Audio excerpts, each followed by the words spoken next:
जय श्री कृष्णा, जय श्री राम, जय गौ माता, जय राधे श्याम। और आप सब कैसे हैं? सनातन धर्म से जुड़े हुए आप सभी भक्तों का हृदय से आदर है। गौ माता के लिए पूर्ण रूप से समर्पित भक्तों के हृदय में बैठे हुए भगवान को मैं वंदन और प्रणाम करता हूँ।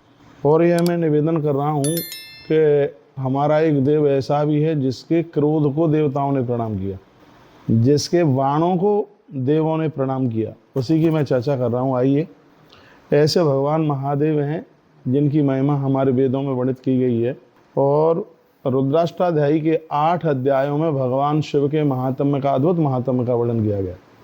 यहाँ तक कहा गया है कि जिस प्रकार से दही का मंथन करते हुए उसमें से घी निकाल लिया जाता है, उसी प्रकार से वेद का मंथन करके उसमें से 8 अध्याय ऐसे निकाल लिए गए हैं जिन 8 अध्यायों का पाठ करके, उसका जप करके, उसे महारुद्राभिषेक करके व्यक्ति जीवन में सर्वस्व सब कुछ प्राप्त कर सकता है। आइए, उसी के लिए मैं बोल रहा हूँ। यश सागर पर्यंता सशैल वन काननाम सर्वानंत गुणोपेताम सुवृक्षा जल शोभिताम दधात कांचन संयुक्ता भूमि प्यौषधीय संयुताम तस्मादप्यधिकम तस्या सकृत जपात भवेत। यानी जहाँ आप बैठे हैं वहाँ से लेकर के समुद्र पर्यंत ऐसी भूमि जिसमें फसल इत्यादि उगा करके उसका दान करने से जितना पुण्य प्राप्त होता है, यश रुद्रांश प्रेमितम ध्यायन मानो महेश्वरम सतैनैव सदेन रुद्र संजायते ध्रुवम, उतना ही फल आपको रुद्राष्टाध्यायी का पाठ करके, भगवान महादेव के महारुद्राभिषेक करके उतने ही पुण्य की प्राप्ति हो जाती है। मैंने पूर्व में भी निवेदन किया है, अपनी संपूर्ण समस्याओं से आप समाधान लेना चाहते हैं, उससे मुक्त होना चाहते हैं, तो आप भगवान महादेव को बिल्कुल मत भूलिए। और सब देव हैं, ये महादेव है, तो इसमें ऐसा नहीं है कि किसी भी देवता की अवहेलना है। हम तो सभी देवताओं को वंदन पूजन करते हैं। महादेव के बिना भक्ति नहीं, महादेव के बिना शक्ति नहीं, और महादेव के बिना मुक्ति नहीं। हाँ, तो भगवान शंकर अद्भुत बड़े देव हैं।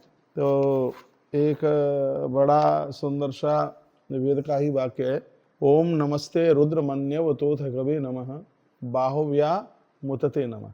यानी इसका अर्थ है, हाथ जोड़ करके कहा जाता है कि हे प्रभु, हम आपके क्रोध को नमस्कार करते हैं। हे प्रभु, हम आपके बाणों को नमस्कार करते हैं। हे प्रभु, हम आपकी बाहुओं को नमस्कार करते हैं। भगवान शिव का रुद्र स्वरूप दुष्टों को समाप्त करने वाला है। तो इसका अर्थ जानते हैं ना, जिस व्यक्ति ने दुष्टों को समाप्त किया है, जिस व्यक्ति ने अधर्म और अन्याय को समाप्त किया है, वो तो भगवान है। मैं तो लोगों की बात कर रहा हूँ, व्यक्तित्व की बात कर रहा हूँ।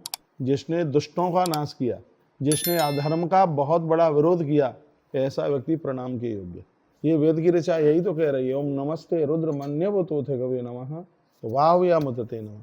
इसमें भगवान शिव के क्रोध को प्रणाम किया गया, इसमें भगवान शंकर के बाणों को प्रणाम किया गया इस वेद की ऋचा में, और इसमें भगवान शंकर के बाहुओं को प्रणाम किया गया। क्यों किया गया? इसलिए किया गया क्योंकि वो दुष्टों का दमन करते हैं। जो लोग दुष्टों के खिलाफ बोलने वाला है, जो लोग अधर्म और अन्याय के खिलाफ बोलने वाला है, ये वीडियो कहना चाहती है कि ऐसे लोग वंदन करने के लायक है, प्रणाम करने के लायक है। उनका तो क्रोध भी प्रणाम करने के लायक है, उनके तो शस्त्र भी प्रणाम करने के लायक हैं, उनकी बाहुएं प्रणाम करने के लायक।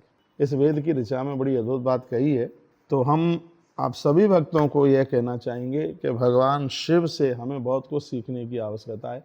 भगवान शंकर जहर पी करके अमृत पिलाते हैं, स्वयं के लिए विष और दूसरों के लिए अमृत। जो अमृत पीने में रहे वो देव बन करके रहे हैं, लेकिन जो विष पी गए वो महादेव बन गए। सगरे देवता उनके पास पहुंचे, देव देव महादेव भूतात्मन भूत भावन त्रायना शरणापन्ना त्रिलोक्यादयनाथ विषाद। पूरी दुनिया झुलस रही है, खत्म हो जाएगी, हम आपकी शरण में आए, आप रक्षा कीजिए। वहाँ कमाल की बात है, भगवान भोलेनाथ विष पी गए। तो इसका अर्थ है कि समाज की रक्षा के लिए, सुरक्षा के लिए, धर्म की रक्षा के लिए यदि विष भी पीना पड़े, जहर भी पीना पड़े, तो तैयार हो जाइए। और मैं कहना चाहूँगा, यदि आप भले काम करने के लिए निकल पड़े हैं, तो आपको समाज के बुराइयों का विष पीना ही पड़ेगा, और उसको तब तक तुम हजम नहीं कर पाओगे जब तक भगवान महादेव के लिए हृदय में जगह नहीं रहेगी। भगवान शिव के साथ जुड़िए, हरि हर के साथ जुड़िए, कल्याण हो जाएगा। बहुत आनंद के साथ ये बात मैं आपके पास तक पहुंचा रहा हूँ। बहुत बहुत धन्यवाद है, आपने मेरी इस बात को सुना। मैंने रुद्राष्टाध्यायी का एक छोटा सा मंत्र, 5वें अध्याय का मंत्र इसमें प्रस्तुत किया है। ओम नमस्ते रुद्रमन्यव तोथ कवे नमः वाह्या मुतते नमः। हे महादेव, आपके क्रोध को प्रणाम है। हे महादेव आपके बाणों को प्रणाम है। हे महादेव आपकी बाहुओं को प्रणाम है, क्योंकि आप दुष्टों का निग्रह करने वाले हैं। इसलिए यदि हम भगवान शिव के पुजारी हैं, हम भगवान शंकर को पूजते हैं, तो इसका मतलब यह है कि हम दुर्गुणों को, अपने दुर्गुणों को समाप्त करें, लेकिन जो समाज में दुर्गुण फैला रहे हैं खुल करके उनका विरोध करें। ठीक है, हमारे वेद का ये वाक्य है, हमारा वेद ये कहता है। बहुत बहुत धन्यवाद। और आप सब कैसे हैं? धर्म के साथ जुड़े रहिए। जिस मनुष्य का जन्म धरती पर हुआ है वो धर्म के बिना रह ही नहीं सकता, लेकिन वो पहचान कर ले कि धर्म क्या है और अधर्म क्या है। इसके लिए विवेक की आवश्यकता है। तो आप हमारे फेसबुक, यूट्यूब और तमाम मीडिया के प्लेटफार्म पर जुड़ करके और हर रोज़ इस कार्यक्रम के साथ आप जुड़ते हैं। मैं आपके हृदय में बैठी हुई भगवती श्रोता को प्रणाम करता हूँ। हर हर महादेव, घर घर महादेव।